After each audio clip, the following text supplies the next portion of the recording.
एक गांव में भोला नाम का एक किसान रहा करता था। उसके पास एक छोटी सी जमीन थी जिसमें वह खेती किया करता था। उसके पास जो कुछ भी था वह उससे संतुष्ट था। भोला के परिवार में उसकी पत्नी और 2 बच्चे थे।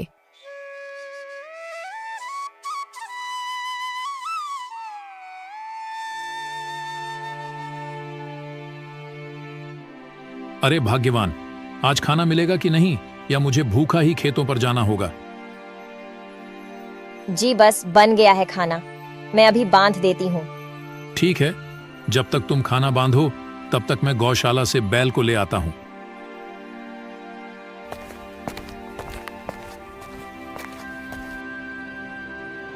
अरे भाग्यवान, जल्दी करो, मुझे खेतों पर भी जाना है। देर हो रही है, सूरज सर पर निकल चुका है। हाँ, यह लीजिए अपना खाना और समय निकालकर पूरा खाना खा लेना। कल इसमें 2 रोटी वापस आई थी।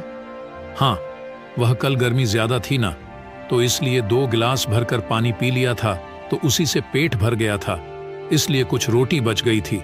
अच्छा, तो पहले आज पूरा खाना खाना, इसके बाद ही पानी पीना। हाँ भाग्यवान, जैसा तुम कहो।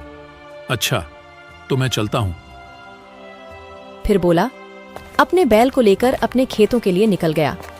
खेतों पर पहुंचकर भोले ने काम शुरू कर दिया। कुछ ही देर में बैल चलते चलते थक कर जमीन पर बैठ गया। अरे बैल, क्या हुआ तुम्हें? तुम ऐसे क्यों बैठ गए? लगता है तुम थक गए हो। अब तुम भी बहुत बूढ़े हो चुके हो ना, और इतनी कड़ी धूप में तुम चल चलकर थक गए होगे। चलो कोई नहीं, तुम यहीं पर आराम करो, बाकी का खेत में जोत लेता हूं। भोला अकेले ही खेत जोतने लगता है। खेत जोतने के बाद भोला अपने बैल को लेकर घर चला जाता है। राधा, आज खेतों पर हमारा बैल थक कर गिर गया था। अब उसकी खुराक पहले से और ज्यादा करनी होगी, वह बहुत कमजोर हो गया है। अजी, खुद के खाने का तो ढंग से ठिकाना नहीं है, अब इस बैल को कहाँ से खिलाए? आप इस बैल को बेच क्यों नहीं देते? वैसे भी अब ये बूढ़ा हो गया है, ये अब हमारे किस काम का? नहीं राधा, मैं इस बैल को नहीं बेचूंगा। मैंने छोटे से इसको अपने बेटे की तरह पाला है, यह भी हमारे परिवार की तरह है। अब यह बूढ़ा हो चुका है, तो इसकी इस स्थिति पर मैं इसको बेच दूं, ऐसा कभी नहीं हो सकता। ऐसे अगली सुबह फिर भोला खेतों पर अपने बैल के साथ निकल जाता है। भोला खेतों का सारा काम निपटा करके घर को जाता है। इसी गांव में एक जमींदार भी रहता था, जो अपने खेतों की जुताई गांव के गरीब किसानों से करवाता था। उसके पास बहुत सारे खेत थे। हाल ही में उसने गांव से थोड़े से दूर एक खेत खरीदा था, जिसकी उसे जुताई करवानी थी। अगली सुबह जमींदार भोले के खेतों के पास से गुजर रहा था। तभी वह भोले को खेतों में काम करते हुए देखता है। हीरा, बस थोड़े दिनों की और मेहनत है, एक बार हमारे खेत की जुताई हो जाए, फिर तुझे बस आराम ही आराम करना है। बस थोड़ा सा और मेरा साथ दे दे। अरे यह भोला तो बहुत मेहनती किसान है, मुझे अपने गांव से थोड़ा सा दूर वाले खेत की जुताई का काम इसे ही दे देना चाहिए। ऐसा सोचकर जमींदार भोला को आवाज लगाता है। भोला, जरा इधर आना।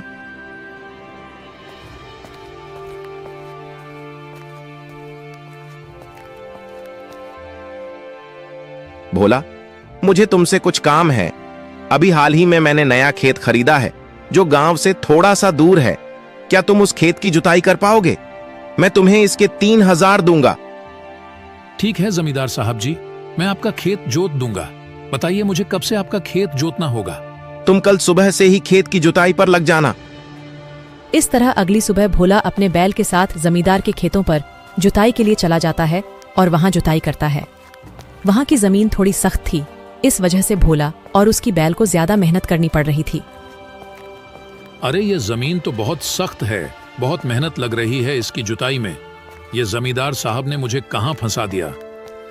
हीरा, तू भी सोचता होगा ना कि यह भोला कितना चालाक है, सारे दिन मुझसे काम करवाता रहता है। पर क्या करूं, इस पापी पेट के लिए यह सब करना पड़ता है। अगर यह नहीं करूंगा तो मैं अपना और तेरे पेट को कैसे भरूंगा? खेत जोतने के बाद भोला अपने बैलों के साथ घर चला जाता है। क्या हुआ? जोत दिया जमींदार साहब का खेत? हाँ, आधा जोत दिया है और आधा रह गया है, कल तक पूरा हो जाएगा। चलिए अच्छा है, इससे कुछ पैसे तो आएंगे घर में। हाँ राधा, इस बार मैंने सोचा है कि जमींदार साहब के पास से जो पैसे आएंगे उससे मैं गौशाला की मरम्मत करवाऊंगा। गौशाला में जगह जगह से छेद हो गया है जिससे बारिश में छत से पानी टपकता है। हाँ ठीक है जी, आप अपनी गौशाला की सबसे पहले मरम्मत ही करवा लेना, हम बाद में अपनी देखेंगे। अगली सुबह भोला अपने बैल के साथ जमींदार के खेतों को जोत रहे थे कि तभी उनका हल खेतों में अटक जाता है। अरे ये हल कैसे अटक गया? आखिर क्या चीज है जो यहाँ इस हल को अटका रही है? भोला जब थोड़ी खुदाई करता है तो देखता है कि वहां तो एक पुराना संदूक है। भोला ने संदूक को बाहर निकाला और खोलकर देखा। उसमें बहुत सारे सोने के सिक्के थे। भोला ये देखकर बहुत खुश होता है और वह संदूक को लेकर अपने घर चला जाता है। जी इतने सारे सोने के सिक्के, ये तो बहुत ही सुंदर दिख रहे हैं। हम तो अमीर हो गए, अब हमें किसी चीज की कमी नहीं रहेगी। इन सोने के सिक्कों को बेचकर हम अपनी सारी जरूरतें पूरी कर सकेंगे। नहीं राधा, हम ऐसा नहीं कर सकते। ये सोना हमारा नहीं है, ये जमींदार साहब के खेतों से मिला है।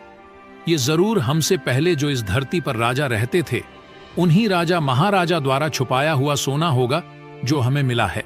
ये हमारा खजाना नहीं है, ये सरकारी खजाना है, इसे हमें सरकार को देना होगा। आप बनते रहिए दानी। अगर आप ऐसे ही दानी बनते रहे ना तो आप जिंदगी में कभी अमीर नहीं बन पाएंगे।